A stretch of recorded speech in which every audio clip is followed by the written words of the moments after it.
good parent or bad parent, इतना the kids use it so loosely कि कुछ छोटा मोटा हो गया, like something that the parent doesn't agree with you, and then the child says, oh, you're a bad parent, you're a bad mother. Talking about sex, so yeah, I mean, we as Indians, we are not very open in that. We are not able to communicate, and especially with the kids. Yeah. And I think it's also about confusion, right? Because from parents side, it's like kitna information de, and kis age pe de. Most parents still struggle with the fact that boundaries are important. A parent is trying to say or put across something, it does not never comes from a bad place. It's always coming from a place where they want to protect their child, they want the best for their child, but the way that we communicate is a little authoritative. If your child is too rebellious, please seek help first of all. You are not going to be able to do it by yourself. Many parents will just say कि नहीं, हम hostel भेज देंगे, सब ठीक हो जाएगा, या तो हम उसका सब कुछ बंद कर देंगे, हम फोन बंद कर देंगे, बाहर जाना बंद कर देंगे, सब बंद कर देंगे तो अपने आप लाइन पे आ जाएगा. It's not going to work. Many times most kids assume that my parent is not going to understand or is not there for me to kind of there for me emotionally these days. So we do have a lot of schools who approach us to have lectures on substance use in school, and there are a lot of parents who oppose it, saying that नहीं इससे हमारे बच्चे को ideas मिल जाएंगे क्या करना है. But it's not true. Your child already has all these ideas, but talk about it. Once they know that okay, ये सब खराब हो सकता है इससे, तो मैं नहीं try करूँगा. Hello everyone, welcome to another episode of Happier Hour. Today we have with us Dr. Prajakta Patkar. She is a child and adolescent psychiatrist. She is an assistant professor at Nair Hospital, Mumbai. She is an honorary secretary of Bombay Psychiatric Society. She is committee member of Indian Association of Child and Adolescent Mental Health. Welcome to the show, Doctor. Thank you. So, Doctor, हम parenting के बारे में जब बात करते हैं, ज़्यादातर parents की पर्सपेक्टिव से बात करते हैं, right?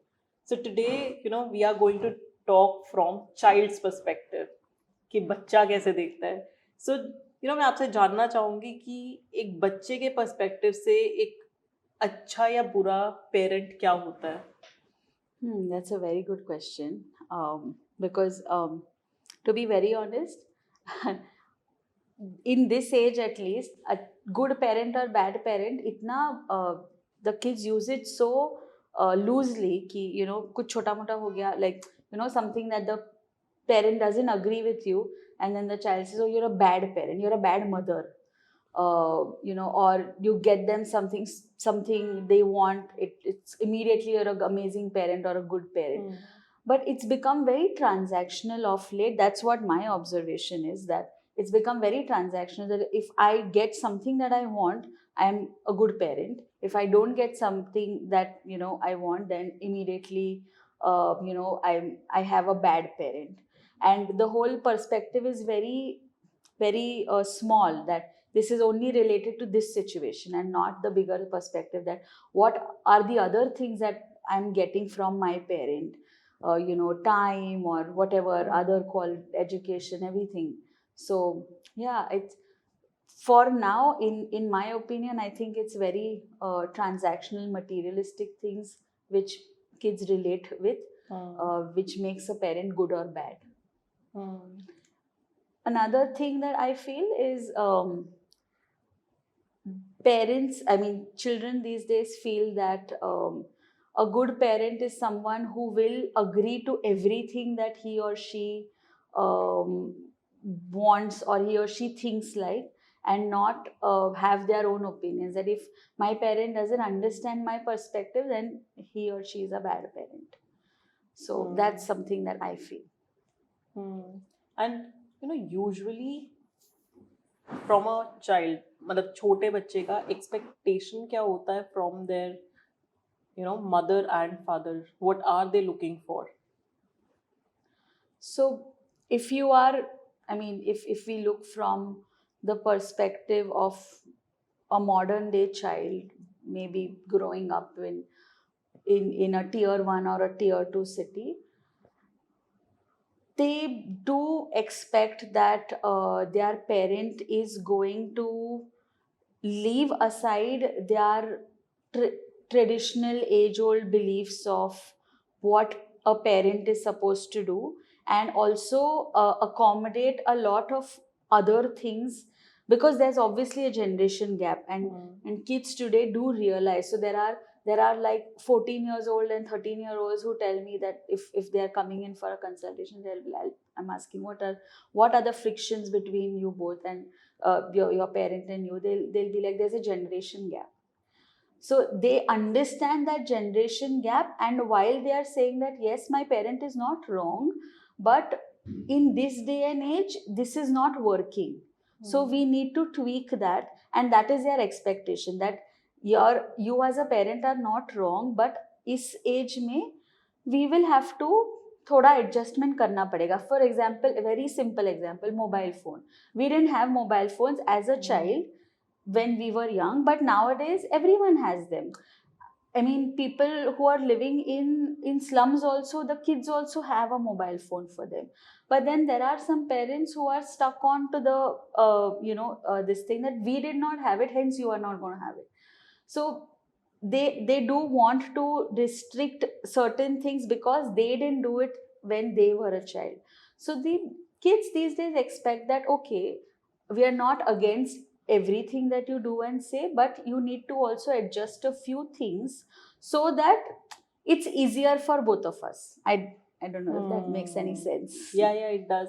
And I mean, it actually pops up this question in my head, that this generation gap that we talk about, I think that comes with every generation, right? Even we had with our Exactly, parents, and exactly. kind of we had a similar expectation from them, that we do understand your perspective, but times are changing, our peer group is different. Yep.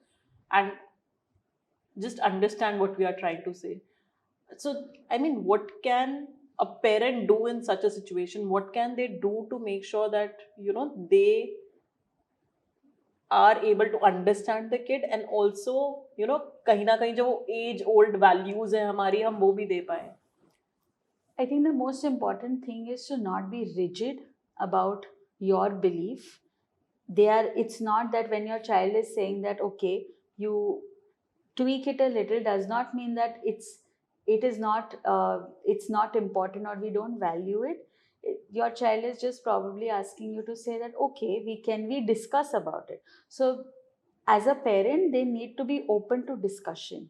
They need to be open to the fact that, okay, let's have, because so nowadays kids are exposed to so much of media. They see a lot of other cultures. They see a UK culture, they'll see a US culture, they'll see a Korean culture from their content. So their parenting is obviously completely different. So their expectations as a child, their expectations also, हाँ हमारे parents भी इतने cool होने चाहिए that I can openly discuss dating and something related to sex with my parents. My Indian parents they're still a little reserved with that. So I feel according to the children, the parents should be a little open to discussion, not being too rigid with their beliefs, so that there is some open conversation and there's something which comes out of it. Otherwise we are just clashing all the time, and there's nothing that you can get out of it. Interesting. So basically it comes down to communication and being open about it. Yeah, because like you mentioned about talking about sex. So yeah, I mean, we as Indians, we are not very open in that. We are not able to communicate, and especially with the kids. And I think it's also about confusion, right? Because from parents' side, it's like kitna information there, and kis age pe de. Exactly.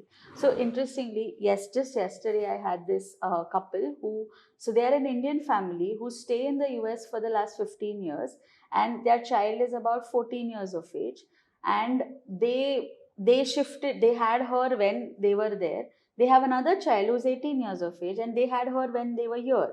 So that girl, she has grown up for 2-3 years over here, and then the second child has been born and brought up over there. So they are a very typical middle class Indian family, but so the younger daughter, she's been having a lot of clashes with them because she wants to live life the US way, and of course they are, they have been grown up Indian. So, but the point is that they are so flexible with it that now they understood that, okay, this is not going to work. So what we are going to, they have had conversations with both of the girls about sex, about intimacy, about, and they were even open to the fact that, okay, we can take you to a gynecologist, because that's something that they cannot control. Having a boyfriend at 14 over in US is, it's very okay, it's very common. It's common in India also nowadays. So, but they are okay with the fact that, okay, we cannot change the environment, but at least we can change a little bit of our perspective. So they have taken both of them to a gynecologist just to educate them about safe sex, and and they have kept that communication channel open, even though they themselves are a very middle class Indian family. They don't drink, they don't smoke, but of course the girls are okay to do that. So it needs you to tweak your thought process a little bit and be open to that modification, and not just hold on to what you believe. It feels like it's more important. It's about deciding what's more important for you. Yeah, कि मतलब, exactly. is the relationship with your kids more important, or is it like holding on to the values that you have is more important? Yes, I agree. Nice. And in terms of smaller kids, if I talk about them, so बहुत बार जैसे I've seen कि हम लोग झूठ भी बोलते हैं बच्चों से, ठीक है? तो क्या बच्चे सेंस कर पाते हैं उन सब चीज़ों को कि the parents are not being honest with us and they are trying to just sugarcoat things, say something which is not true? I wouldn't say every time, but kids these days are a lot more informed than kids were back. I mean, I think maybe 10, 12 years ago. So what parents feel that they might not understand, they probably have that information already.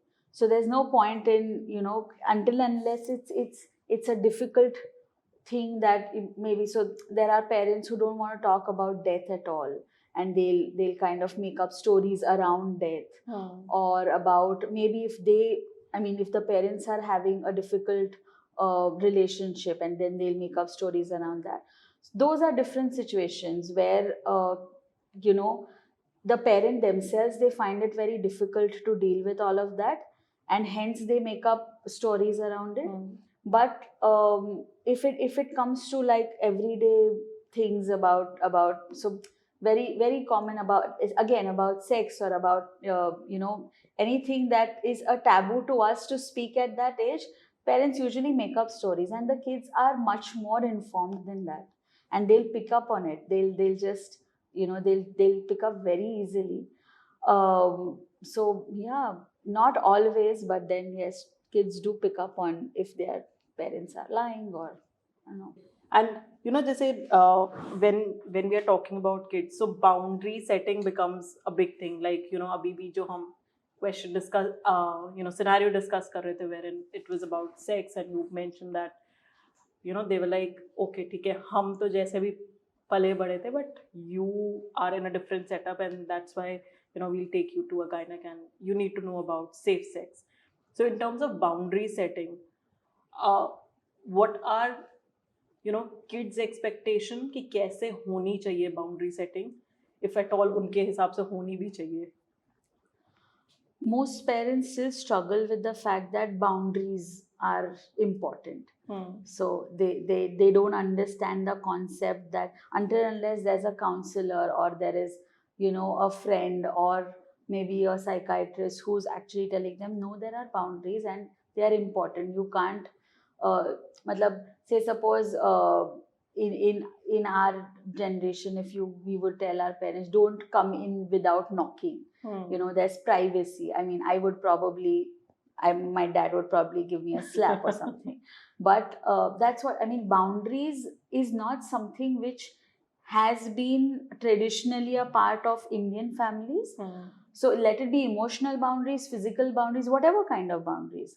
And but then now parents do understand that okay, boundaries are important, but it doesn't come from within. Now when that happens, they are okay to do that, but they forget that there's another individual involved, even if it's their child. So there needs to be a discussion about that boundary. You can't just say that this is ye मैं इतना ही कर सकता हूँ. You have to ask that your child that okay, I am going to do this much and you are going to do this much, and is this a comfortable boundary for you? If there is no discussion, there's no point of that boundary, because you have not taken the other person's perspective into consideration. So for me, this might be a boundary. For my child, this might not be a boundary, and he or she might need something more or something less also, for that matter. So you need to have a discussion about boundary setting. And not, you know, typically in which age does this happen? So is it like, you know, is it like, you know, in the high school, or you know, in the teenage? When is it that, you know, parents should have all these discussions? so physical boundary setting should be much earlier, and emotional boundary setting can come, you know, maybe in adolescence or something. But physical boundary setting, like, you know, something as simple as if a parent is changing clothes or something, the child cannot enter, or both of the parents have their personal space and the child has to respect. There are so many families still that the kids are 14 and 15 years old and they still share a same bed with the parent, and that's I mean, there is no privacy for the parent and for the child also. There are so many children that they don't like their parents sharing the bed with them, but there is no option. And it's not that there is no space in the house. They voluntarily do that because they feel that it's okay to share a bed. So that's a physical boundary. Physical boundary also comes in when you know, your child is angry at something that you do, and in anger he or she is just going to hit you or throw something at you or bite you. That's a physical boundary that your child is crossing, and vice versa also. So those are physical boundaries which need to be set in a little early on, maybe as toddlers, 3-4 years old, where touching or hugging needs to be a boundary. And emotional boundaries can come in a little later on in adolescence, where sometimes there are going to be things that you are not okay to share with your parent, or your parent is not going to be okay to share with you, and you need to accept that okay, this is not the time and space, and maybe he or she, if and when they want, they might want to discuss about it, but if not, then I need to respect that boundary. You know, for both children and parent, when they have conflicts or they have some discussion, how can they make sure that, you know, whatever they're trying to communicate or tell, the other party is understanding or they are being understood?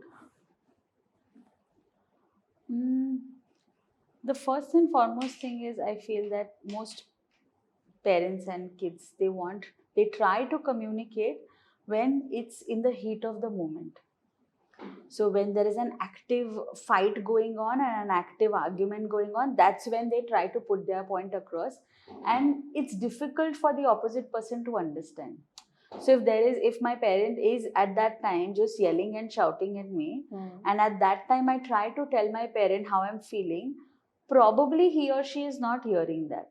And vice versa also. If my child is in a very bad mood and I am trying to tell my child that, okay, listen, this is how I see it, at that point the child is shut to hearing.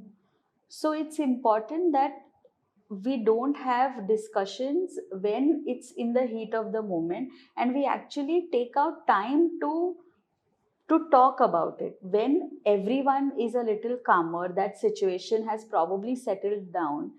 Because otherwise there is no discussion, it's just going to be yelling and shouting, or the child is just going to hear and not even register what he or she is hearing. So that's the first thing, that not trying to communicate when it's an active volcano like situation, and actually taking some time out. And also understanding or accepting the fact that just one conversation is not going to be enough. You will probably have to have another conversation on the same things, but usually parents don't want to do that. मैंने एक बार बोल दिया ना, हमने कर लिया ना ये बात, तो अभी वापस क्यों बात करना है? But maybe at that time I was not really up for, maybe my brain was not processing everything. Maybe I was not in the right state to understand everything. So okay, we can talk about it after some time again also, and that's fine.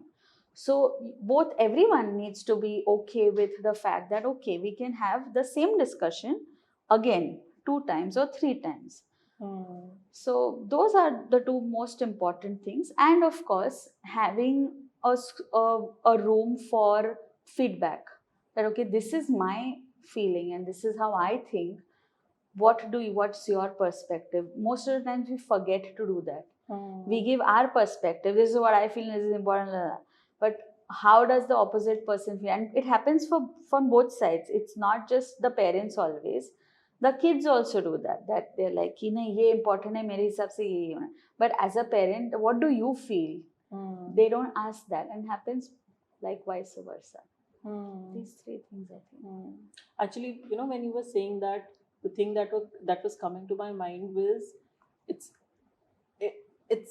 a whole different way of communicating. It's actually feels like मतलब बच्चे को ऐसे नहीं देखना है कि they are a pedestal lower, they are at the same level, and you need to have the same respect with them as you have with any grown up. True. With any other adult, the way we do have like you said, respect, or we do keep that channel of communication open.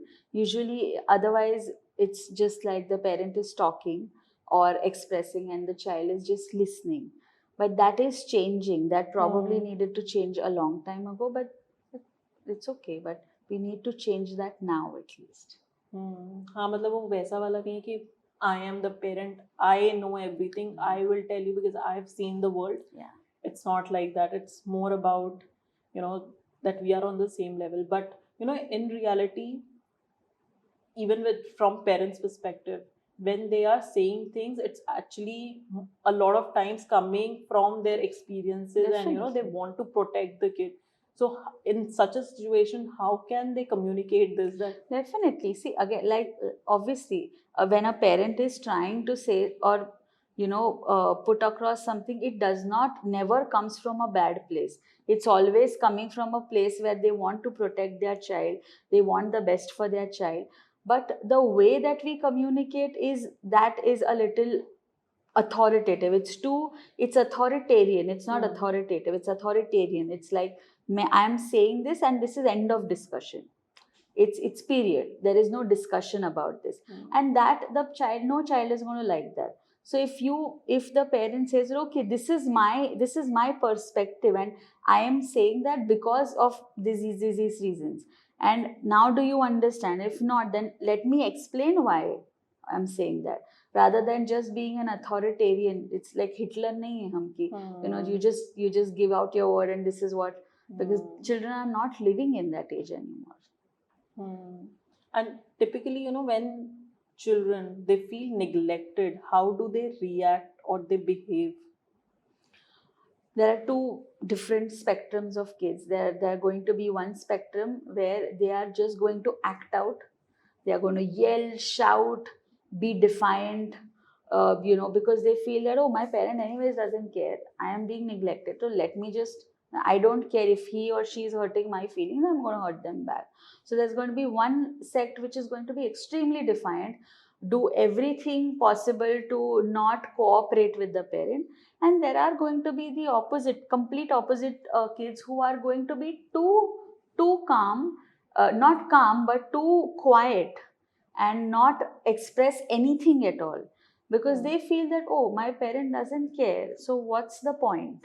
I am not going to give them any reaction, and I am just going to keep everything bottled up. I'm not going to share good things also, bad things, nothing. And I am going to just cut off from them because they don't care about me. So there are these two completely, and both of them are struggling. Both, it's not that the defiant ones are, you know, कि ठीक है उनको तो फर्क ही नहीं पड़ता. It's not that way. उनको बहुत फर्क पड़ रहा है. Their coping is different. Their coping is that they are letting it out in ways that they are going to probably end up hurting you, not intentionally, but at least in their actions, unknowingly sorts. So I mean जो silent treatments होती हैं from parents and you know to correct the behavior, it doesn't really work in a way. Silent treatment in what? I didn't I understand. mean this when question. you know the kids, they are not doing what the parents want. Typically you know काफी parents वैसे होते हैं जो चुप हो जाते हैं बिल्कुल कि it's okay, हम बात ही नहीं करेंगे इस बारे में, Right. you know we'll just ignore this. So I mean, is it like That is going to be counterproductive. That is going to definitely be counterproductive because kids want to listen, they want to talk about it. But if and let it be for a parent or a friend or whatever, that's not something which goes right, especially from a parent. When that silent treatment comes from, it doesn't go well because they feel that okay, there is no room for discussion only. There is no room for communication. So I mean, they end up feeling bad that, oh, my parent is so angry that he or she chooses to not, you know, talk to me at all. So that doesn't really help, honestly. And you know, especially when we talk about adolescents and teenagers, उनमें I think बहुत ज़्यादा parents का concern होता है with regards to studies, right? क्योंकि बहुत important है हमारे लिए, and of course it's an important phase क्योंकि it will define you know where you land up professionally. But वो वैसा भी phase है कि you know you have all the other things going on. So उस time पे exactly चल क्या रहा होता है from a child's perspective, and of course parent तो कंफ्यूज ही घूम रहे होते हैं कि करना क्या है इनके साथ, मतलब इनको कैसे समझाएं. तो एग्जैक्टली क्या डायनामिक्स चल रहे होते हैं एंड कैसे उस इशू को रिजॉल्व किया जा सकता है. The parents need to understand that it's about balance. Everything is about balance. So they are going to, if they have children who are adolescents and they are in 2025, they are going to be dating. They are going to be wanting to play a sport because now sport is something which is not so undervalued as it was maybe 20 years ago.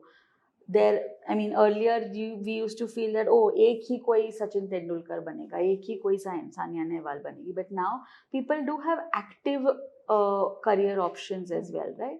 So they want to have everything. They want to have a balance of everything. They want to do studies also. They want to have a active physical whatever sport going on. They want to have some friends group or maybe, or if it's a relationship or something.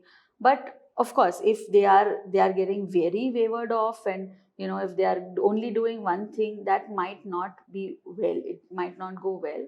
So parents need to understand that yes, it's you need to have a balance, and that's okay. It's not that कि 9th अभी पहले होता था 9th आ गया तो फिर सब बाकी सब बंद कर दो, बस केबल बंद कर दो, टीवी बंद कर दो, खेलना बंद कर दो, बस 9th और 10th बस घर में बैठो, ट्यूशन अटेंड करो, and you know you study. And that still happens in a lot of families.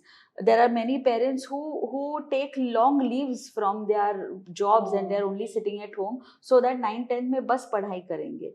But the education system is also changing. Kids are changing, times are changing. So it needs to be a well balanced life, and it's okay for them to do other things also as long as they are not getting too distracted with it.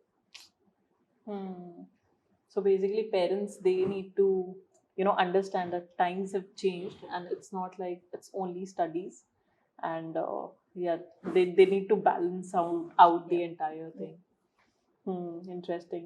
And you know like we were discussing about communication, and I think every aspect of whatever we are discussing is about communication. So parents, how can they communicate with the kids without them making feel judged? Usually, it so happens that in most couples, at least, there is going to be one parent who is completely okay with communicating and talking and everything, and one parent is always, most of the times, not always, but most of the times, a little shy about having these discussions or something. So if that is the case, let one of the partner can go ahead and have, or lead the discussion. And but it's important that the other partner also, whoever is the father or the mother, they need to be present in that discussion. Usually ऐसे होता है कि okay, you are comfortable talking to the kids, you only talk to the child. And or usually that role is given to the mother, or in some families the father. You are comfortable that our child likes you, you only talk, and you know how to handle them. But that doesn't happen. It needs to come as a unit.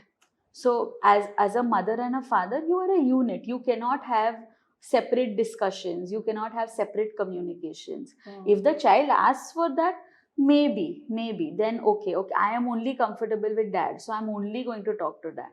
That's a different thing altogether. But if you are trying to have some healthy conversation with your child, it's important that you do it together. If one of you is a little shy or is not very comfortable, but it's still important to be present in that discussion, so that there is a better understanding of what. Otherwise ऐसे हो गया कि mummy is talking to the son and father doesn't know anything about it. And then mummy has communicated something कि अच्छा हम ऐसे ऐसे करेंगे, and then when that situation actually occurs, papa is doing something else only. So that should not be the case. That both the parents need to be involved in that discussion. Even if it's one parent needs to be a little silent, that's also okay. And if you're not able to do that also, please ask for help. Go to a counselor, go to a therapist, go to a psychiatrist. They are going to assist you in doing that. Many of the times, problems are very, very simple. It's just about learning how to communicate, but we are not taught that.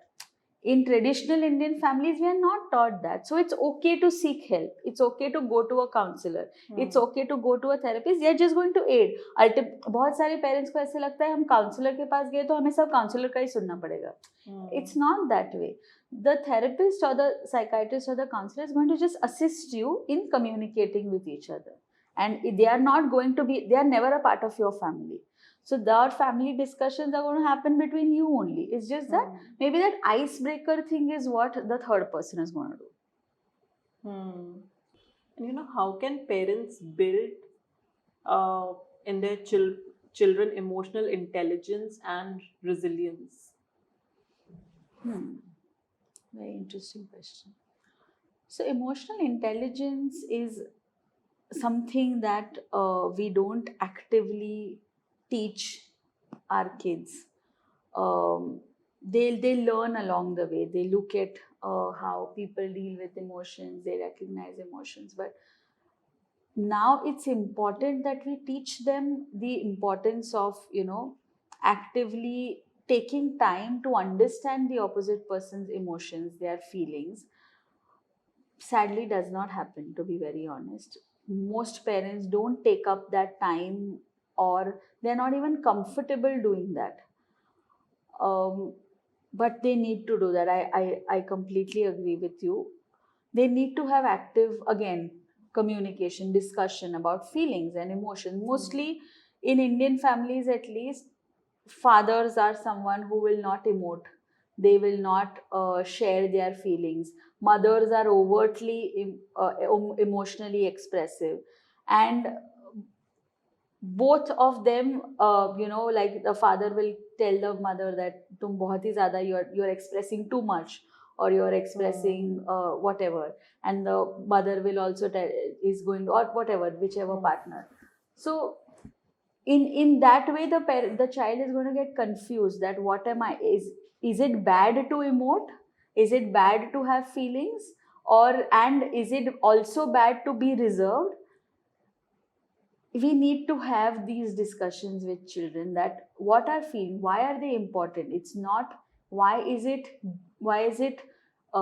necessary to understand feelings or emotions? Because you're going to come across different people across different age groups in different times of your life, and everyone might not be comfortable in discussing all of that. So we need to be okay with having these emotional conversations with our children, even though it does feel a little awkward. Usually, in our families don't do that. We don't discuss emotional things, or then there are families who are too emotionally expressive. So there needs to be a balance where we kind of sit down and understand, okay, why are you feeling this way? Or tell the opposite person, this is why I'm feeling this way. I got angry because this happened. It's not that I just got angry, or there are some times that, a certain person is very happy, but the other rest of the family is not understand why is he so happy, and maybe he has his own things related to that happiness. So it's important to teach our kids that talk about your feelings, talk what you are experiencing within yourself, and maybe that might help them understand emotions better. Hmm. And how can they help build resilience? Now resilience is something that is, these days it's taught in most that schools are teaching it, colleges are teaching resilience, because the general what is it understanding is आजकल के generation का resilience बहुत कम हो गया है. Correct. Right? So resilience is something which it's not, you can't teach someone in a lecture or something. It's going to be a process where the parent needs to kind of figure out situations in which you let your child build up that resilience. It's not going to just be lectures and कि हमने ज्ञान दे दिया and you have to endure it. It's okay. You have to let your child understand that, okay, if it's a difficult situation, I am there for you. I am going to be a support, but at the same time, I want you to figure out solutions for yourself. That is resilience. Resilience is when it's a difficult situation, I'm still going to be there in that situation and move ahead, even if it's a problematic situation. So letting your child know that, okay, I am going to be there for you, but at the same time, I'm not going to solve your problem. If it is a difficult situation, I am not going to come as a superhero and just figure everything out and not let you fight for it, because then that way your resilience is not going to be built. So you'll need to let your child know that, okay, I'm going to be there, I'm going to be like the safety net, but you need to figure it out. I cannot do everything for you. And that has to be done in subtle ways, because if your child comes to you with a problem that are ye ho gaya hai, and if you just say that this is not my problem, you go fix it. Obviously you know that it's your child and you want to fix it for him or her, but in a process of wanting to build resilience, you'll say that, okay, go fix it for yourself. But you need to say it in a better way, that, okay, this is a problem, it's not the end of the world.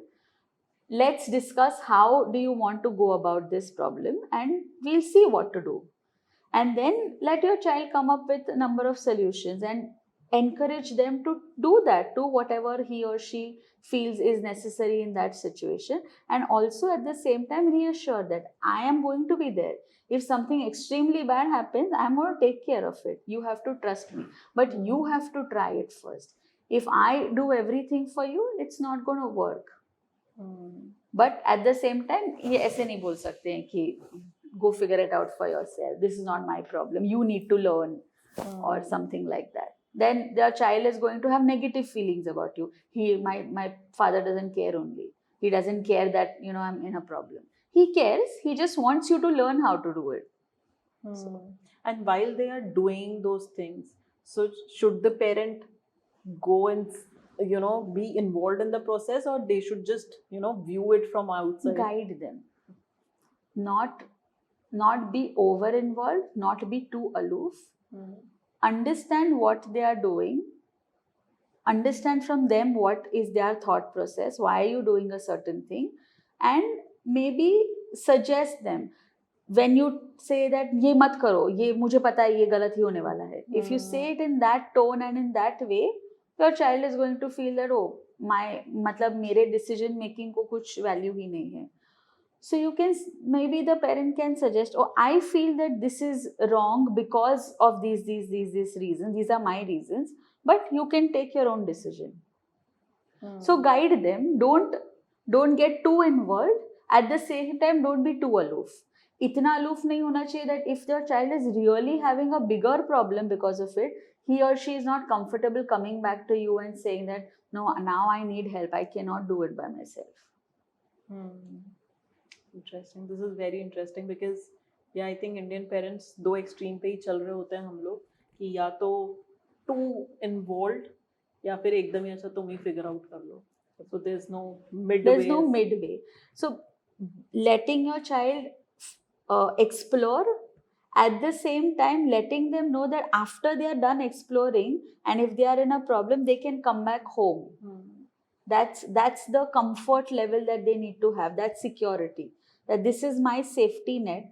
I want to go explore, but at the same time, if and when I want to come back and I'm in a problem, I can come back and I'm going to find my parent here only. My parent is not going to disappear somewhere.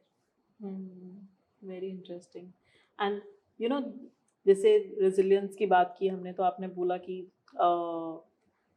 खुद figure करें अगर बच्चे तो resilience built होता है. But I think sense of independence जो होता है, that also comes with that, right? कि आपको इतना यकीन है अपने बच्चे पे कि वो कर पाएगा, तो वो build कैसे करे एक parent the sense of independence कि हाँ कर पाएगा या उतनी इंडिपेंडेंस दे, कैसे दे पेरेंट अपने बच्चे को? You have to trust your own parenting first of all. If you don't trust your own parenting कि ये नहीं कर पाएगा मुझे पता ही है, तो then they are going to lose confidence. First and foremost, you have to trust your own parenting that okay, I have raised him or her enough, I have educated them enough about situations, and also you need to have confidence in your child and give them that sense of security कि गलत हुआ तो you can approach me. ऐसे नहीं है कि कुछ problem हुआ तो you can not approach me. ऐसे बहुत फैमिलीज में होता है ना, oh I can not tell my parent this because you know, and even if they are in bigger problems, they are not able to share it with their parent. They are so scared of their parent that they are not able to share a big problem with them. So the parent needs to give their child that sense of security. I am there for you, but at the same time I am confident in you. I have that confidence that you are going to be able to do it. So if you're going to just keep saying negative things about your child, तुम तो कर ही नहीं पाओगे, तुम तो useless हो, तुम तो ऐसे हो, your way of thinking is not right, let them learn from whatever they are exploring. They are experimenting. No, tell them, okay, you experiment, this is my point of view, but if you come back, if you fall, I'm going to try to help you out. So trusting your own parenting, trusting your own value system that you have given your child. Second is giving them that security that I am going to be here if anything happens. And third is letting them go by themselves, letting them explore, and they can come back if they want to. And you know, whatever you mentioned, if I start from zero as a parent, yes, I can implement. But you know, most of the parents, they are actually in a situation जहाँ पे situation थोड़ी खराब हो चुकी है already, right? तो जैसे जब आपने sense of independence बोला, तो there are some kids जो rebel हो चुके हैं, right? They are like नहीं सुननी है हमें अपने parents की, तो इनके parents क्या कर सकते हैं to improve the situation and then bring, you know, resilience and sense of independence? ये parents कैसे कर सकते हैं? So, to be very honest, if your child is too rebellious, please seek help first of all. You are not going to be able to do it by yourself. ऐसे नहीं होगा कि there is too much of negativity happening. there is too much of defiance, and you are going to be able to fix it and figure it out by yourself. It's going to just make things worse. Instead of that, seek help. Go to a child psychiatrist, go to a psychologist, go to a counselor, anyone, whoever, any mental health professional that you're comfortable with in the beginning. Go to them, ask for help. It's not going to be, if your child is extremely defiant, very rebellious, there are he or she is probably already struggling to a very great extent. No child voluntarily starts behaving difficult. No child does that. There have to be too many reasons for the child to have reached, and maybe, and बहुत बार ऐसे होता है कि parents का कुछ role भी नहीं है वो सिचुएशन में. Maybe there are other things happening with the child. Maybe there are academic difficulties. Maybe there is some bullying happening in school. Maybe there is, something else. Maybe some abuse has happened. And that's why, because there has been so much pressure or stress from some situation, that is why the child is behaving negatively. So in that situation where your child is already, like you said, reached that stage where very defiant, very, it's very difficult to handle them, go ask for help. Don't try to just try. So there are many parents who will just say कि नहीं हम hostel भेज देंगे सब ठीक हो जाएगा. या तो हम उसका सब कुछ बंद कर देंगे, हम फोन बंद कर देंगे, बाहर जाना बंद कर देंगे, सब बंद कर देंगे तो अपने आप लाइन पे आ जाएगा. It's not going to work. Maybe it did work to a little extent back then. Even then, it was not working wonders. It was just probably like, worked for a little while, and then later on when everything became okay, the child still has those negative feelings against the parent. So there is no point in trying to just, put some little bandages over a situation and hope that it just, goes away. Seek help. Go to a therapist, go to a counselor. Nowadays, all schools are supposed to have a counselor. Most of them do have a counselor also. If not, look for the nearest mental health professional. Interesting. And एक बहुत मतलब जैसे parents usually नहीं करते हैं ये, but if a parent apologizes to a kid, what happens to the relationship? What happens in a child's mind when this happens? It's a good thing. It's a good thing if a parent is apologizing, but for the right reasons. So I'll give you a very small example. There was one parent. I mean, she was a mother. She was struggling about something within herself. Like, she had a lot of other emotional issues going on, and she, every time something would not go according to the way her son wanted, she would just end up saying sorry. Oh, I'm sorry. तुम्हारे हिसाब से नहीं हुआ.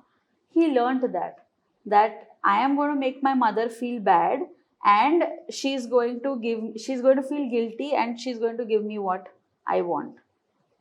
So that's the bad perspective.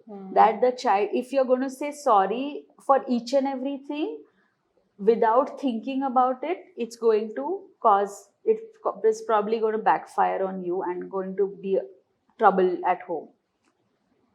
At the same time, not saying sorry to your child at all, even in situations where you have faltered or you have, kind of made an error or hurt your child is probably going to learn that, okay, my parent doesn't care that my feelings are hurt.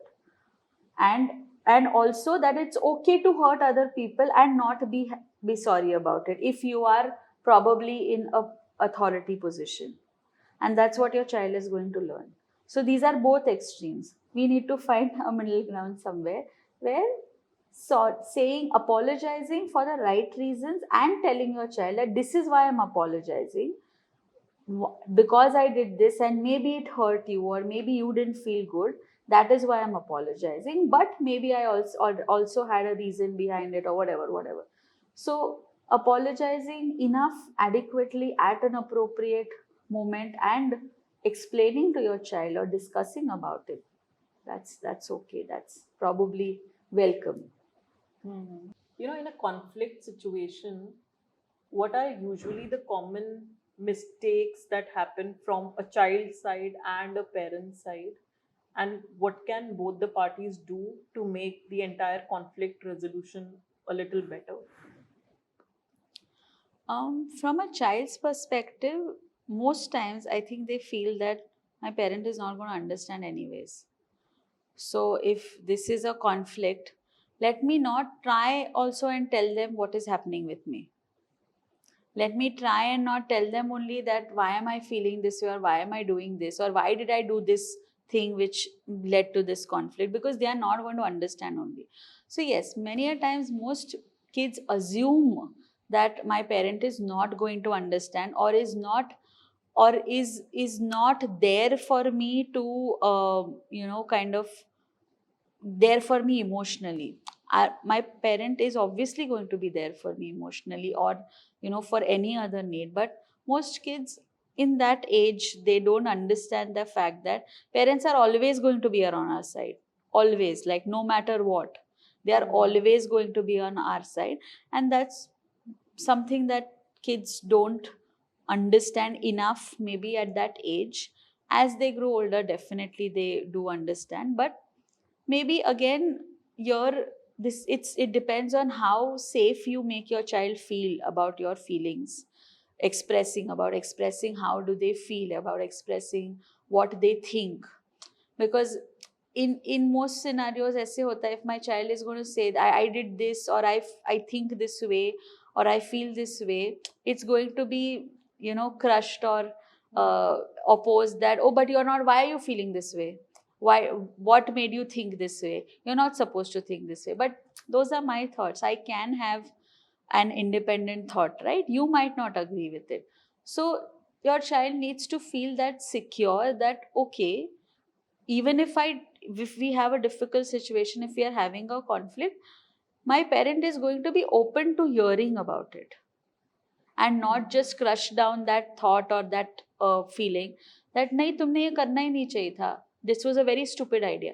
Maybe it was a difficult situation for the child also, and he or she didn't know what to do, and they probably did a mistake in that situation.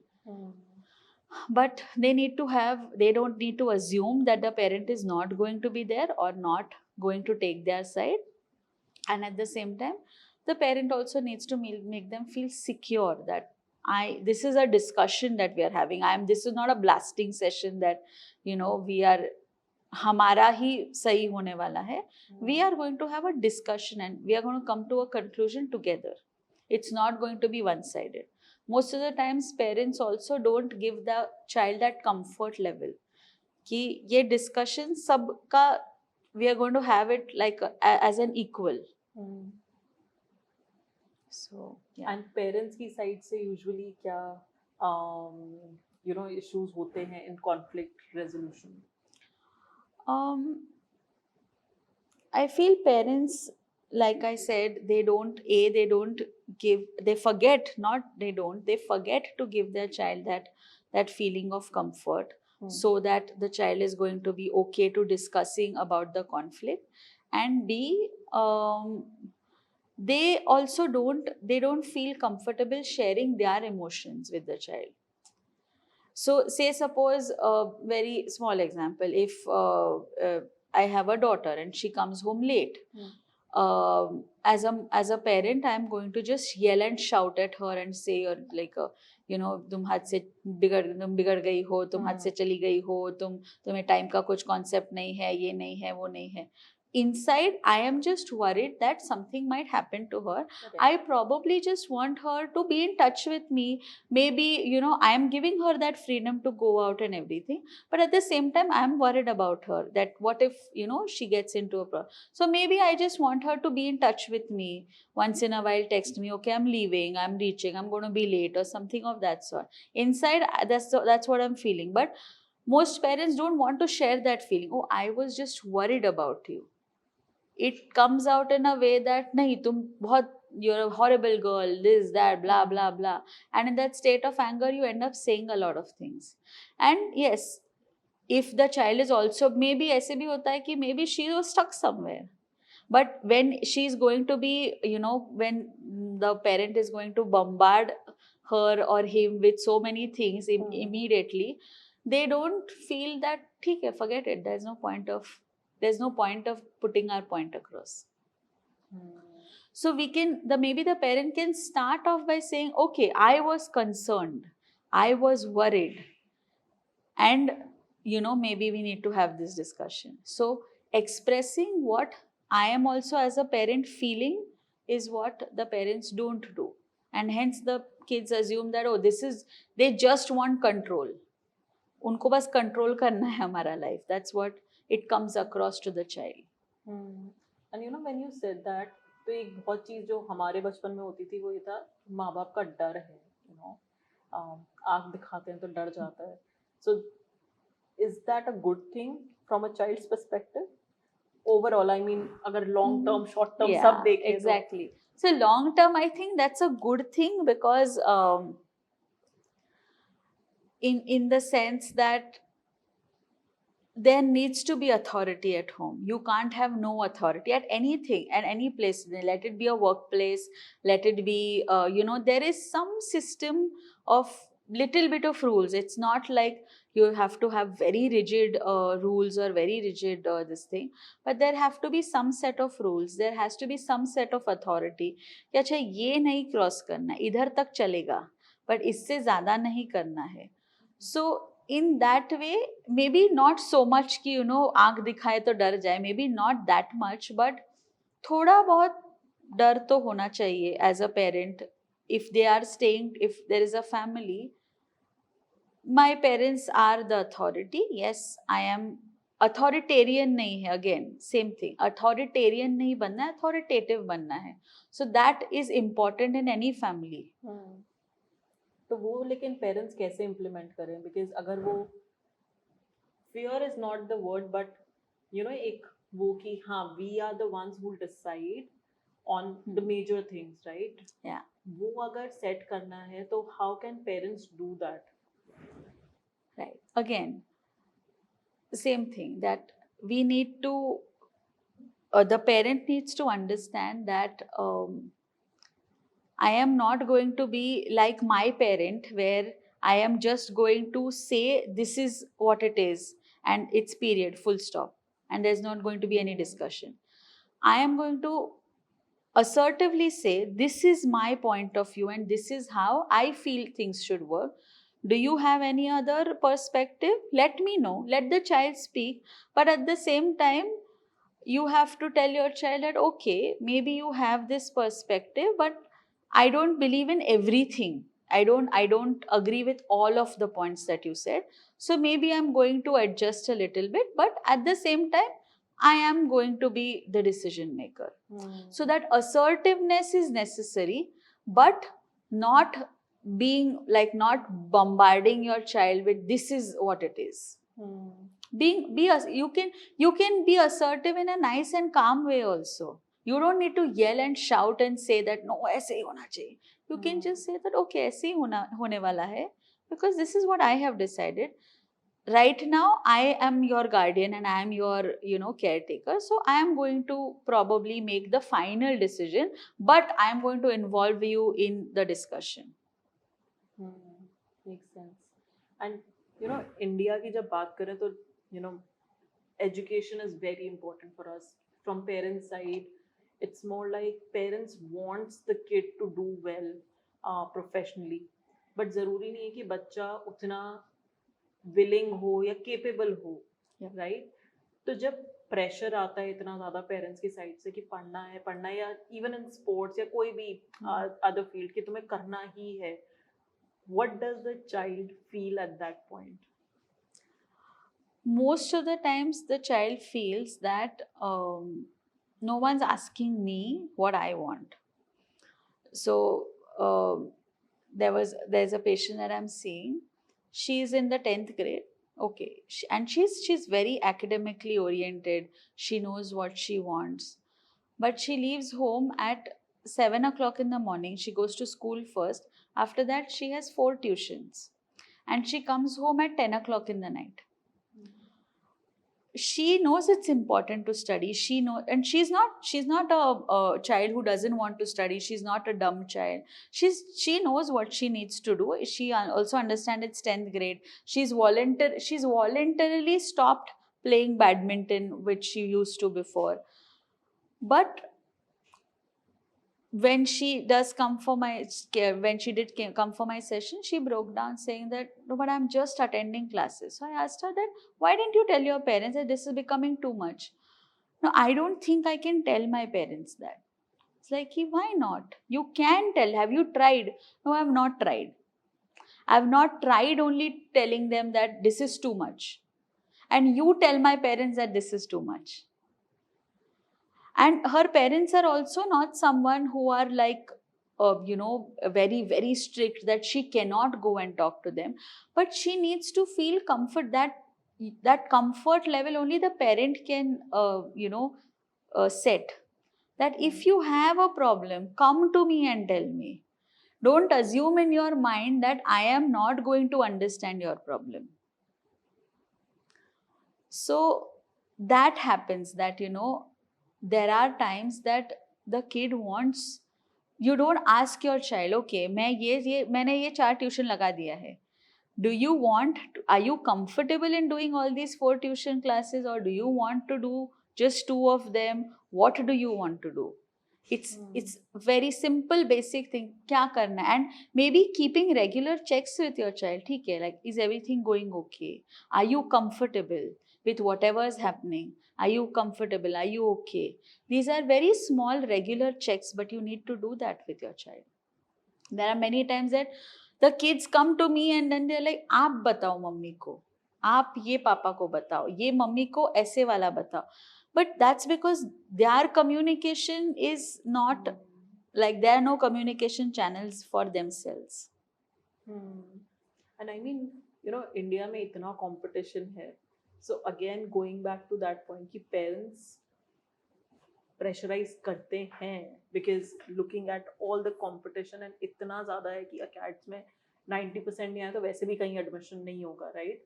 So they are looking from that perspective कि अगर आपको admission अच्छे college में चाहिए तो आपको लाने पड़ेंगे मार्क्स. उस चीज़ का जो प्रेशर है, how do kids take that?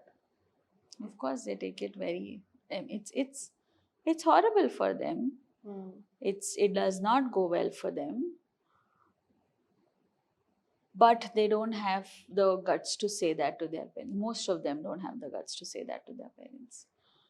So and the pressure has probably been the same as it was earlier. Maybe now it's a little bit more because the number of, like I said, I gave you an example for the medical field, but the number of college seats and the number of students applying for those college seats, there's such a vast difference in that ratio that the pressure is definitely more.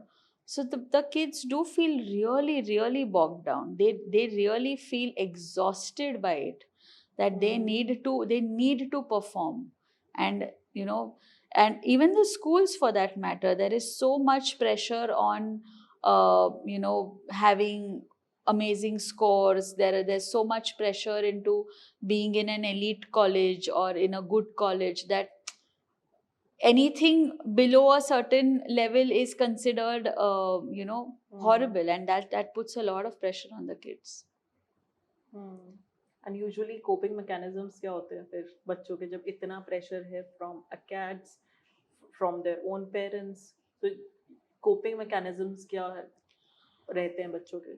Like I said again, there are two types of kids. In pressure, either there are going to be one type of child who's just going to keep being in that shell, getting more and more and more stressed out, not ventilating, not talking to anyone, not doing anything to relieve their stress, and then probably developing an anxiety disorder or maybe depression if it's very severe, but at least suffering in some form.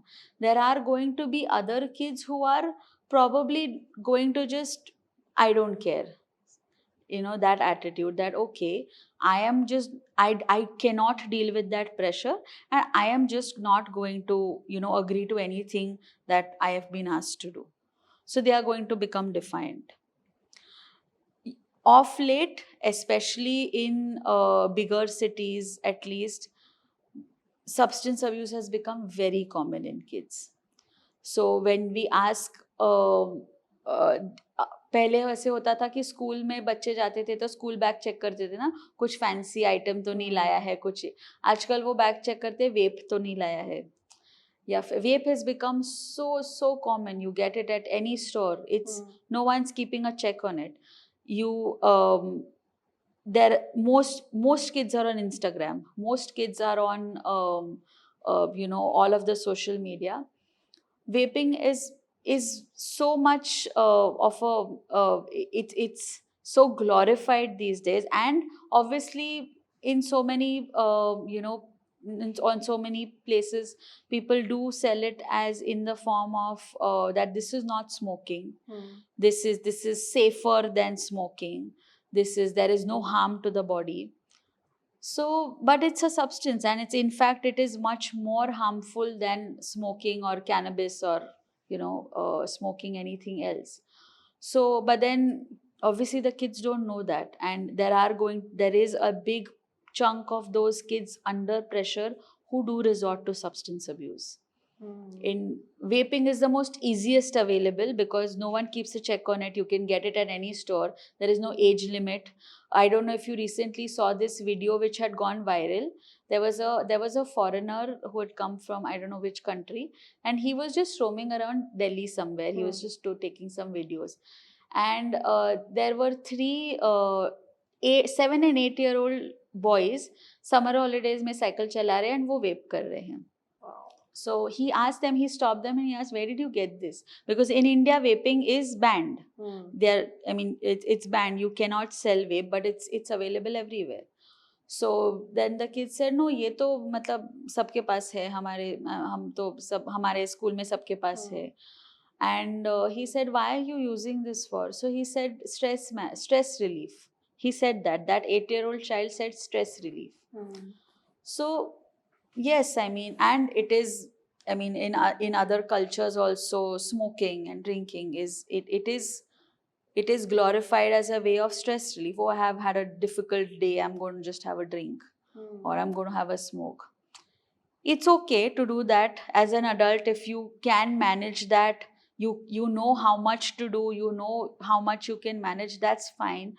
But an adolescent brain does not have that mechanism to understand when is it, why am I doing this, when is it enough. So they are very vulnerable to substance abuse, and that it does start off very young. There are a lot of kids in Mumbai, and parents don't even know that. They don't know that the kids have vape. They don't know that. So yeah, there are one type of kids who are just going to be in their shell, probably develop, keep bottling everything inside, have anxiety and depression.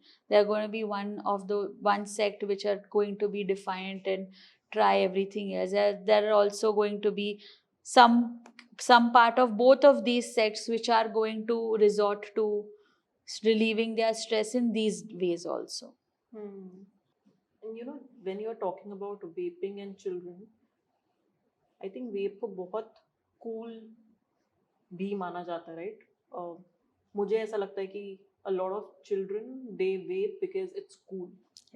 तो अभी मतलब एक parent ये चीज कैसे समझे कि मतलब एक तो क्या कर रहा है हमारा बच्चा when it comes to vaping and stuff, तो उस चीज पे कैसे कंट्रोल करें एंड फिर कम्युनिकेट कैसे करें अगर पकड़ा भी गया, मान लो आपका बच्चा पकड़ा जाता है वेप के साथ, right?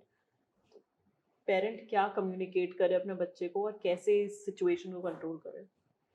Right, so like you said, cool लगने के लिए कर रहे हैं कि it's almost like may be 20 years ago if you had a mini skirt or something, and then you suddenly find in your daughter's closet that she has a mini or a mini skirt or whatever, and this is not allowed, but she's a teenager and she wants to try it out.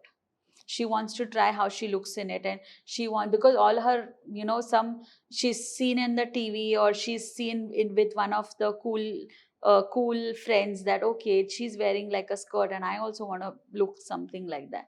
So yes, there are trends, and trends are different. So across generations, trends are going to be different, and maybe yes, it is a sort of a trend that kids have started. It has started as a trend, vaping. It is a trend ki, oh, this is cool. It's not dangerous. It's not nice. It's not very scary, but it also looks nice. Like, it's something in my hand and I can just smoke and I can look cool about it. Yes, there's definitely a factor of being cool. But at the same time, there are a lot of so there's something called as gateway mechanism in an adolescent mind.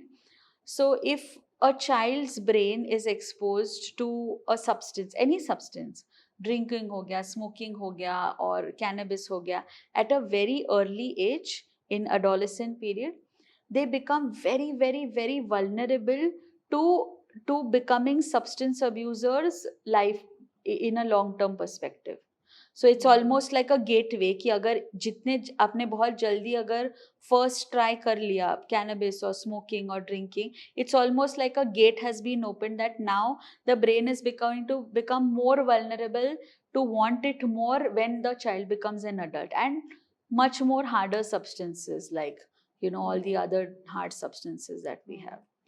So you have to the parents have to understand that yes, it's also a factor of being cool, because it is so openly ek to marketed, and there are so many influencers who are using it and publicizing it as, oh, this is so I there was a celebrity recently, I won't name him, but he was on stage at an award function and he was giving an award, and at the same time he was vaping. So he was giving an award to one of the whoever was being awarded, and at the same time he had a vape in his hand. I mean, if obviously the child is going to look at, oh, this is so cool, this is something that a celebrity is doing, so this is okay, right? So definitely there's a factor of that the child is going to look at vaping or any substance as a cool thing to do. But at the same time, there are a lot of kids who do it as a coping mechanism, like we discussed earlier, that when they are stressed and when they are finding it difficult to cope up with things happening in their life, they are going to resort to that. There are going to be friends who introduce it to them to try karna, just smoke one and see, you'll feel more relieved. Just have a drink and see, you'll feel more relaxed. So they do get maybe or maybe they look it up online, what do I do to relax myself? Have a pint of beer, right? So don't always look at your child ki he's doing this, or he has a vape, or he's smoking or drinking because they just want to be defiant, or they just want to look cool. There is a big part of that also, but there are a lot of kids who are doing it as a coping mechanism to relieve stress. In both cases, you need to ask for help. You need to ask for external help. You cannot deal with that situation alone at your home. Because yes, you're going to tell your child, oh, vaping is horrible, I'm going to maybe तुम्हारे ये privileges बंद हो जाएंगे, पर उससे क्या होने वाला है? वो privileges कभी ना कभी तो आप चालू कर दोगे. Your child is never going to understand why did you stop these privileges? Why did you find vaping a threat? You have not told them that, right? So having discussions again about substances, like we said, having discussions about safe sex, also having discussions about what is you substance use karna hai, to what is the right age? You cannot do it before 18, it's illegal. What are the harms that it can cause your body? What are the things that can go wrong? There are many times that a psychiatric illness can get triggered because of a substance abuse. So those are when it happens in such young kids. So those are the things that parents need to sit down and discuss with your child, and if not that, ask for help, ask for a therapist, go to a psychiatrist, anyone, any mental health professional these days. So we do have a lot of schools who approach us to have lectures on substance use in school, and there are a lot of parents who oppose it, saying that नहीं इससे हमारे बच्चे को ideas मिल जाएंगे क्या करना है. But it's not true. Your child already has all these ideas, but talk about it. Once they know that okay ये सब खराब हो सकता है इससे, तो मैं नहीं try करूँगा. It's that's at least better than keeping them in the dark and them wanting to explore and experiment. It's like जब सेक्स एजुकेशन स्कूल में चालू हो गया था, तो बहुत पेरेंट्स बोलते थे नहीं ये सब बात नहीं करना है, इससे और आइडियाज मिलेंगे, वो जाके ट्राई करेंगे. उनको ट्राई करना है तो वो वैसे ही ट्राई कर लेंगे. You giving ideas is not going to make them try. In fact, you giving them what are the facts and what are the myths and what are the dangers is going to make them aware. Okay, मैं ये करूँगा तो ये problem हो सकता है. तो then you leave that decision to your child. अभी इसके बावजूद मुझे ये करना है क्या? Even though I'm well informed, then do I want to do it? Not being informed at all is a much more hazardous thing than being well informed, right? So correct. And again with vaping, like you said, there has to be a discussion with children. But at what age should one do? Because if children aged 8, 9, they are vaping, I mean, at what age should parents start this discussion? Yeah, that's a good question, but there's no ideal age to do that. But I think taking normal cues from everyday life, like you're watching a movie and you don't have to sit down, okay, let's talk about vaping. You can just there's a movie going on and someone's smoking or drinking. You can make up a story around it that smoking and vaping, these are going on very often these days, and it's not as fancy or as good as it's supposed to be. So make it like a fun discussion, make it a very casual, subtle discussion. It does not have to be, and that can come in bits and pieces from any age. It can be at an age of 4 years also, where you're watching something on the TV and you have someone who's smoking. You can have that small bit of information. The child picks up information as they grow along. So you can give them even a small bit of information at 4 years old. You can give them a bit of information at 8 years old, at 12 years, whatever. But keep having these discussions in small packets. छोटे packets में keep giving them that information that this is bad, इससे ये खराब हो सकता है, उससे वो खराब हो सकता है, इससे ये अच्छा हो सकता है. They are like sponges. They are going to keep absorbing things. So you don't need to have an age कि अच्छा अभी वो 12 साल का हो गया, अभी हम ये डिस्कशन करेंगे, अभी 16 साल का हो गया. It has to be a little free flowing and that kind of a discussion. Because when you mentioned that, it also on social media I did see this, that one of the parents, they were asking the coach that at what age should we start discussing about sex with our kid, because these days it's not really till they hit puberty, it happens much earlier. Yep. Right? So they were like, even I am not the parent was like, I'm not sure at what age should I start this discussion.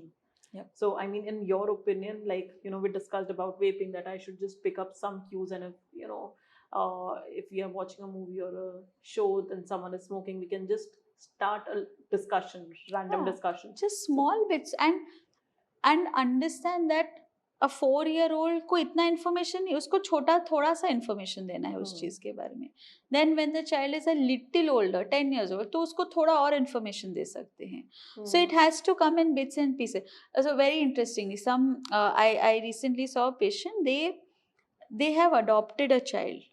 So they are a couple, they have adopted a child. Usually ऐसे they are most adoptive parents are told that there has to be an age where you should tell everything. What this couple did was they didn't want to suddenly burst a bubble at 12 years of age that acha, you are adopted, by the way, and we got you from this center.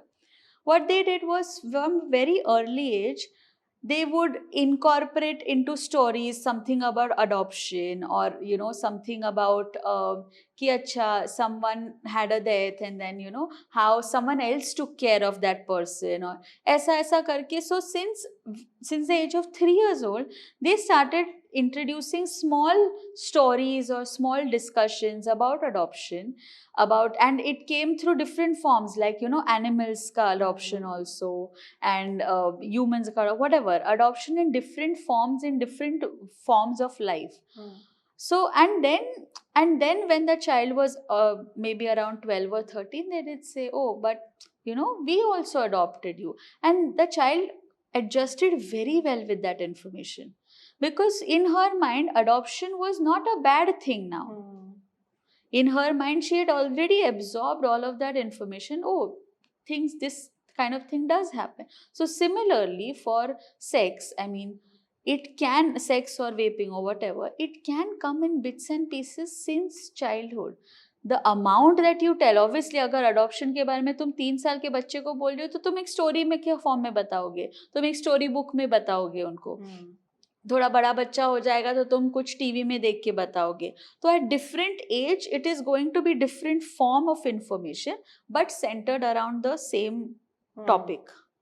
So similarly for sex you can do that maybe in when it's a smaller child, you can maybe see something in the TV, or maybe the child walks in on you sometime, then you can have small discussions. You don't need to tell them everything and just bombard them at a particular age, but give them small bits and pieces of information so that they find it normal and adjust into that, rather than getting really shocked with something.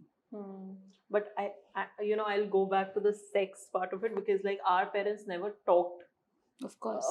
about sex with us, but now it's pretty common, right? So like you said that we can give them in bits and parts, but should we use the word sex with kid or something else? Because I think a lot of parents, we also struggle with बोलना क्या है, मतलब कौन सा word use करना है, क्योंकि ऐसा ना हो हम सेक्स बोले एंड ये गूगल पे जाके सब सर्च मार ले और इनको हमसे ज्यादा ही पता है. बट अब गूगल में अगर सर्च मार रहा है बच्चा, तो तुम्हारे पास you have to have that control on the digital, what is your child looking at.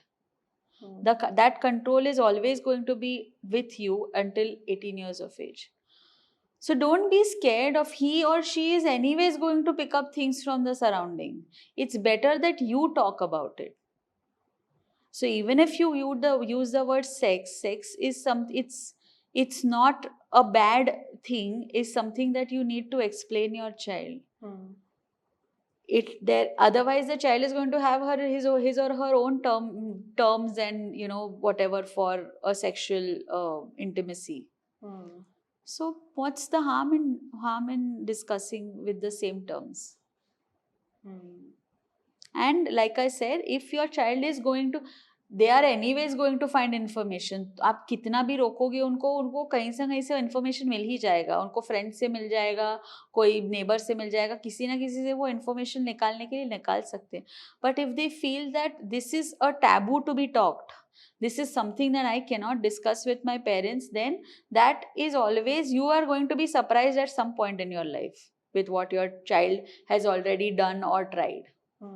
So rather than you being surprised, surprise them in small parts, that it's okay, we are going to talk about this. And and to be very honest, when parents start discussing with their adolescents, even 10 and 12-year-old adolescents, about sex, most of the children end up saying, we know already, we don't want we don't want this info. I mean, there was one child who the parent came and told me, I started this discussion, and she said, okay, what do you want to know? So it's the kids already know a lot. It's okay. Just you don't need to be so scared about it. And when we were discussing this, you mentioned about parents should have control over the digital presence of kid in a way, right? Yes. When I said कि Google पे तो कुछ भी देख लेंगे वो, मतलब I didn't understand what you meant by that. So digital safety is something that we need to establish with our child. See, we live in a digital era. Everyone has a phone, literally everyone. Matlab, now if I am leaving from here, I am going to call my mom at home and going to tell her, okay, I'm leaving from here. And that's become so common, because and we have accepted that. 10 years ago this was not common, that I'm leaving from work, and if I'm reaching home, I'm not going to tell I'm going to reach home any which ways. So that was not common at that. Now it's common that if I'm leaving from somewhere, whoever is at home, I call up, okay, I'm leaving from here, I'm going to come home. Or if I have decided to meet a friend at a particular place at a particular time, that time and date was decided 2 weeks ago, and you anyways show up there. Now it's like we 10 times हम लोग message करते हैं, हम आप आ रहे हो ना, I am here, I am there, I'm reaching in 10 minutes, I'm reaching in 2 minutes, whatever. So digital ways of life has it's very much engrossed in our system. So keeping your child away, completely away from digital use is not going to be possible.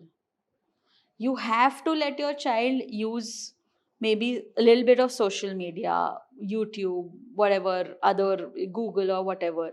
Nowadays, school में अगर project भी देते हैं तो वो बोलते हैं कि Google में search करके आ जाओ.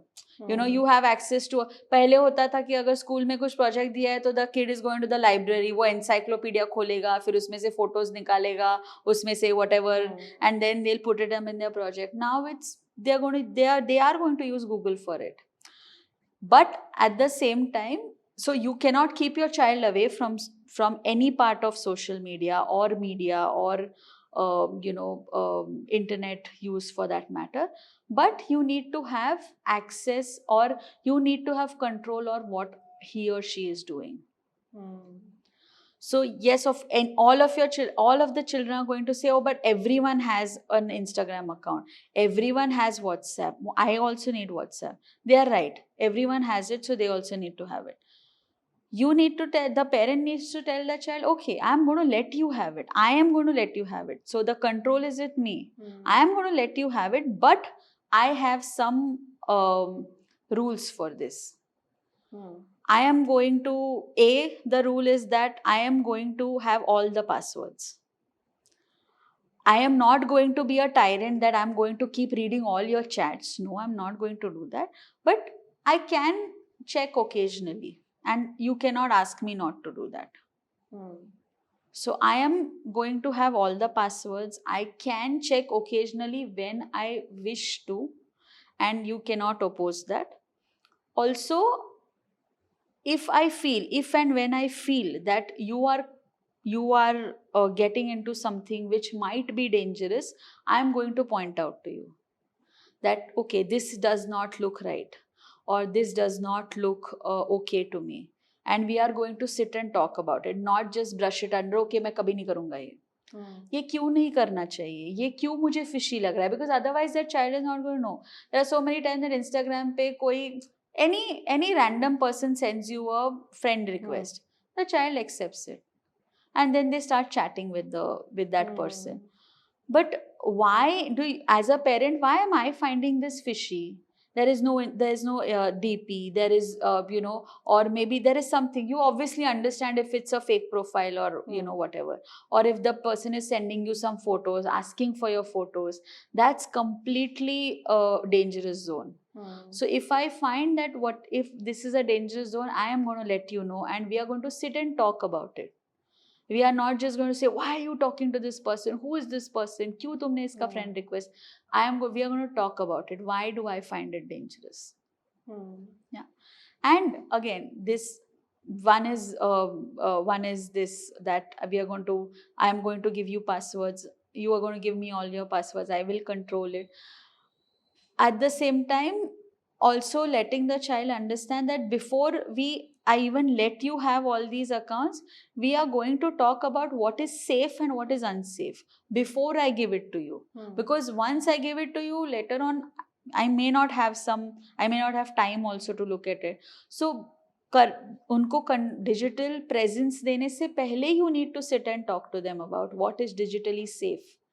फोटोज शेयर करना सेफ नहीं है, लोकेशन शेयर करना सेफ नहीं है, आप कहाँ रहते हो वो शेयर करना सेफ नहीं है. It's not safe. आपका phone number देना safe नहीं है. If you don't know the person in real life, you cannot accept a friend request. You just cannot if you don't know that person in real life. So these are very basic safety tips, digital safety tips that you need to talk to your child about first and then give them that access. But having appropriate control over it. And does it land well with the children? Definitely. It does. If you do it from the very beginning. अगर तुम ऐसे करोगे कि आप phone दे दोगे, सब दे दोगे और फिर जब कोई प्रॉब्लम हो जाएगा फिर नहीं, अभी मैं तुम्हारा सब चेक करता रहूंगा, या फिर now I'm going to have access to your passwords, then they are going to feel no, this is not done. So you do it from the very beginning. Establish that authority, that at home I am the authority. So although at till 18 you are not ideally supposed to have a digital presence, but I'm going to let you have it. I am going to let you have it. And when I am going to let you have it, these are my conditions. Do you agree to this?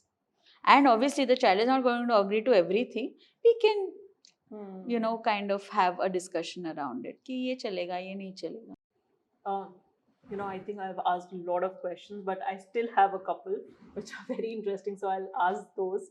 When a child is transitioning from their childhood to adolescence, what are the typical issues they are facing?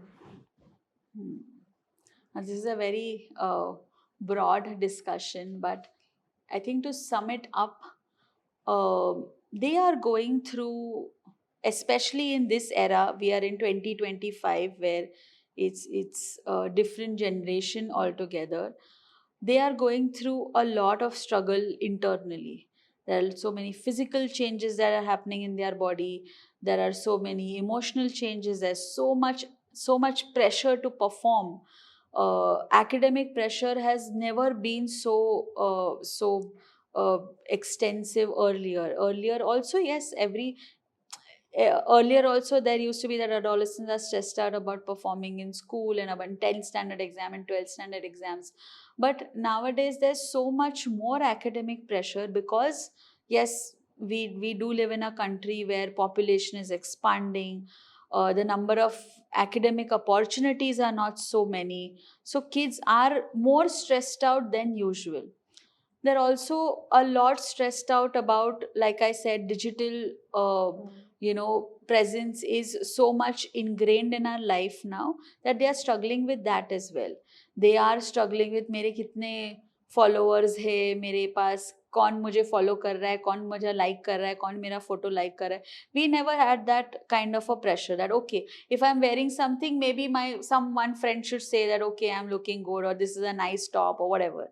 But here they have I need to have some social media presence, because if I'm not on social media, there are kids who are bullied about it. तुम्हारे पास WhatsApp नहीं है, how lame is that? You don't have an Instagram profile, how stupid is that? Why don't you put stories? There's something wrong with you. You probably don't go out anywhere, that's why you don't put stories. So there is so much pressure otherwise also, a lot of peer pressure from the society that they are struggling a lot emotionally. They need as parents or as families that support, that okay, you are going through a transition phase physically, emotionally, so much of external pressure, but it's going to be okay, and this is temporary, this is going to be okay, we are there for you. So yeah, there's physical changes, there's emotional changes, environmental changes for a lot of people. These are the major struggles. And how do children feel when their parents are too focused in their own lives and with their own struggles? And what can parents do to balance their needs and the child's needs? I think more and more we are living we are going a little bit further away from traditional Indian living systems where we don't usually now a lot, at least in big cities, we don't stay in joint families. There are more and more nuclear families. Um, Parents don't, and especially in tier 1 and tier 2 cities where both parents are working, they do they it does become a little difficult to devote time to their kids. But it's important for parents to realize that you cannot ignore that. Even so there were so many families that tell us that they don't even share one meal together. सब अलग अलग phone में लगे, मतलब even if they are having dinner together, everyone is on their separate phones. There, even if you chalo, if even if you're watching on TV, you can watch something together, but no one does that. There is no family time.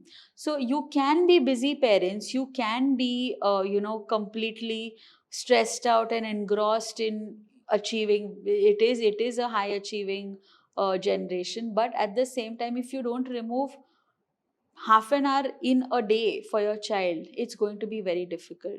You're never going to realize how far you go away from your child if you don't keep that connection with your child. So you can probably have a very long day, but still you need to find time. I'll give you like this is a very personal example. My father is a neurosurgeon. He's like, we've always seen him working long hours. He's gone for surgeries for 18 hours, 20 hours. In childhood, there used to be days sometimes that he's operating overnight and he's going for emergency operations overnight. But one very simple thing that he used to do is, we used to get very irritated when we were children, me and my sister. So if there used to be times that he used to come in very late, 12 baje aa gaye hain, kabhi 11 baje, 12 baje, and he used to have dinner at that time. My mom used to obviously wait for him. So हमारा सब हो गया होता था, we are probably going to bed, but he used to say just 5 minutes, just sit with me when I'm having dinner. तभी हम लोग बहुत irritated होते थे, अभी क्या बात करना है उनको रात को 11 बजे.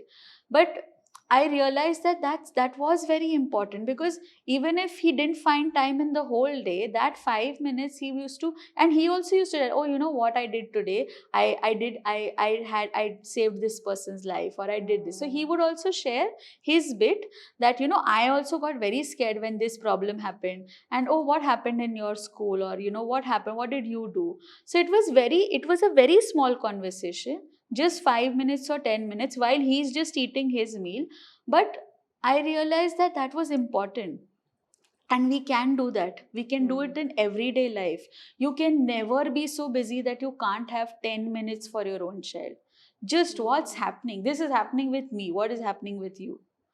And your child, you're going to be very surprised that your child is going to feel that, oh, I exist. I am not just someone in the house. My parent cares for me, even if they are tired, even if they are exhausted, they do care enough to have that one small conversation in a day. That's very, very interesting and very powerful, actually. And I think now I'm done with my questions. Thank you so much, Dr. Prajakta. I've learned immensely throughout our conversation in terms of, what's going on in the mind of children and adolescents, and it does give a better perspective of their world. And I hope it helps our viewers as well. Thank you so much, Doctor. Thank you for inviting me here. I think I would just like to end by saying that parenting is going to keep changing over time, and we have to just be adaptable with it. Kids are going to be changing, times are going to be changing. We have to be adaptable.